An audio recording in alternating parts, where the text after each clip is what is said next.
Class 11th में मैंने कुछ ऐसी मिस्टेक्स की थी जिसने मेरी 11वीं पूरी बर्बाद कर दी। अगर तुम भी 11th स्टार्ट कर रहे हो तो इस वीडियो को एंड तक देखना, बिकॉज इसमें मैं कुछ ऐसी मिस्टेक्स बताऊंगी जो मैंने अपनी क्लास 11th में की। और तो स्टार्ट करते हैं कुछ ऐसे। नंबर 1 कि क्लास 11th को लाइटली लेना, जो मेरी सबसे बड़ी मिस्टेक थी भाई। मतलब मैं क्या सोच रही थी कि 10th है ऐसे ही 11th निकल जाएगी।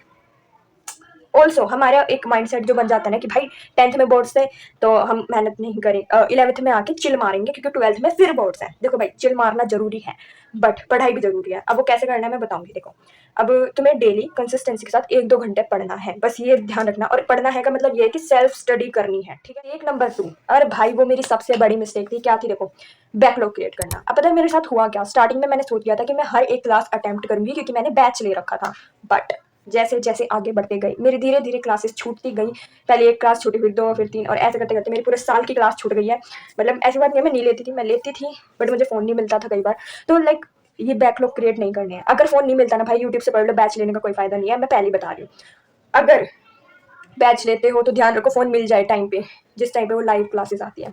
तो या बैकलॉग नहीं बनानी है क्योंकि एक चीज़ छूटेगी फिर उसकी वजह से 4 चीज़ें 6 चीज़ें और पूरा पहाड़ बन जाएगा और नहीं होता कभी सोल्व। और सिलेबस एंड तक भी खत्म नहीं हो पाएगा। मेरा नहीं हुआ था भैया एंड तक, लास्ट में मैंने जैसे तैसे वीडियोस वगैरह से किया था। एक नंबर 3 कि भाई नोट्स तो बना लेते हैं लेकिन रिवाइज नहीं करते। बहुत बड़ी मिस्टेक है ये। मैंने 10th क्लास में की थी बट 11th क्लास में आके मैंने थोड़ी सुधार ली थी क्योंकि 10th में मैंने बड़े खराब नोट्स बनाए थे जो मुझे बाद में रियलाइज हुआ। तो या 11th में मैंने अच्छे खासे नोट्स बनाए और उन्होंने मुझे बहुत हेल्प किया। तो मेन तो यही है कि भाई अगर नोट्स बना रहे हो तो ऐसे बनाओ कि तुम्हें समझ में आ जाए। ऐसा नहीं है कि जो पीपीटी पे लिखा है टीचर पढ़ा रहे हो वही सेम उतार रहे हो। टीचर कुछ इंपॉर्टेंट बताते हैं, बुक से पढ़ो तो उस मिल के नोट्स बन जाते हैं अच्छे से। बाकी तुम लोग देख सकते हो नोट्स कैसे बनाई थी, वीडियो बहुत बढ़िया बढ़िया तुम्हें चीज़ें मिल जाएंगी। अब मैं तुम्हें बताती हूँ क्या क्या करना है। पहले नोट्स बनाओ और उनको रिवाइज करो। तुमने नोट्स बनाए 10 मिनट उसको रिवीजन में लगा दो तो वो चीज़ तुम्हें साथ साथ याद हो जाएगी। बाद में भी रिवाइज कर लेना, एग्जाम टाइम पे हेल्प करते हैं।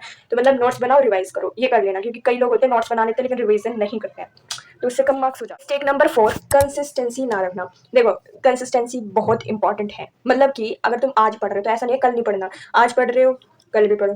ऐसा मत करना एक दिन तो 6 घंटे बैठ के पढ़ रहे हो, दूसरे दिन पढ़ ही नहीं रहे।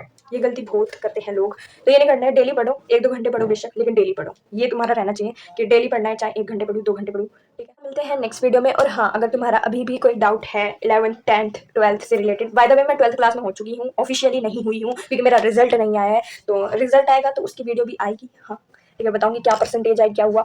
तो हाँ, सब्सक्राइब कर लेना और स्टे ट्यून्ड। मिलते हैं नेक्स्ट वीडियो में। Bye bye.